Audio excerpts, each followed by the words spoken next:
ನಮಸ್ಕಾರ ಸ್ನೇಹಿತರೆ, ಇಂದು ನಾವು ಒಂದು ಸುಂದರವಾದ ಪ್ರೇರಣಾದಾಯಕ ಕಥೆಯನ್ನು ಕೇಳೋಣ. ಅದು ಸಿಂಹ ಮತ್ತು ಇಲಿಯ ಕಥೆ. ಒಮ್ಮೆ ಒಂದು ದೊಡ್ಡ ಕಾಡಿನಲ್ಲಿ ಒಂದು ಶಕ್ತಿಶಾಲಿ ಸಿಂಹ ವಾಸಿಸುತ್ತಿತ್ತು. ಅದು ಕಾಡಿನ ರಾಜ. ಎಲ್ಲಾ ಪ್ರಾಣಿಗಳು ಅದನ್ನು ನೋಡಿ ಭಯಪಡುತ್ತಿದ್ದರು. ಒಂದು ದಿನ ಸಿಂಹವು ಊಟ ಮಾಡಿ ಒಂದು ದೊಡ್ಡ ಮರದ ಕೆಳಗೆ ಮಲಗಿತು. ಕಾಡು ತುಂಬಾ ಶಾಂತವಾಗಿತ್ತು. ಅಷ್ಟರಲ್ಲಿ ಒಂದು ಚಿಕ್ಕ ಇಲಿ ಆ ಸಿಂಹದ ಮೇಲೆ ಓಡಾಡಲು ಶುರು ಮಾಡಿತು. ಹಠಾತ್ ಸಿಂಹ ಎದ್ದು ಇಲಿಯನ್ನು ತನ್ನ ಪಂಜದ ಕೆಳಗೆ ಹಿಡಿದುಕೊಂಡಿತು. ಇಲಿ ಭಯದಿಂದ ಹೇಳಿತು, ಮಹಾರಾಜನೇ, ದಯವಿಟ್ಟು ನನ್ನನ್ನು ಬಿಡಿ. ಒಂದು ದಿನ ನಾನು ನಿಮಗೆ ಸಹಾಯ ಮಾಡಬಹುದು. ಸಿಂಹ ನಕ್ಕಿತು. ನೀನು ನನಗೆ ಸಹಾಯ ಮಾಡುತ್ತೀಯಾ ಎಂದಿತು. ಆದರೂ ಸಿಂಹ ದಯೆ ತೋರಿಸಿ ಇಲಿಯನ್ನು ಬಿಟ್ಟಿತು. ಕೆಲವು ದಿನಗಳ ನಂತರ ಕೆಲವರು ಬೇಟೆಗಾರರು ಕಾಡಿಗೆ ಬಂದರು. ಅವರು ಸಿಂಹವನ್ನು ಹಿಡಿಯಲು ಬಲೆಯನ್ನಿಟ್ಟರು.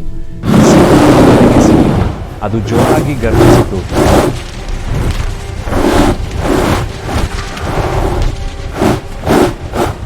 ಅದರ ಗರ್ಜನೆಯನ್ನು ಕೇಳಿ ಅದೇ ಚಿಕ್ಕ ಇಲಿ ಅಲ್ಲಿಗೆ ಓಡಿ ಬಂತು.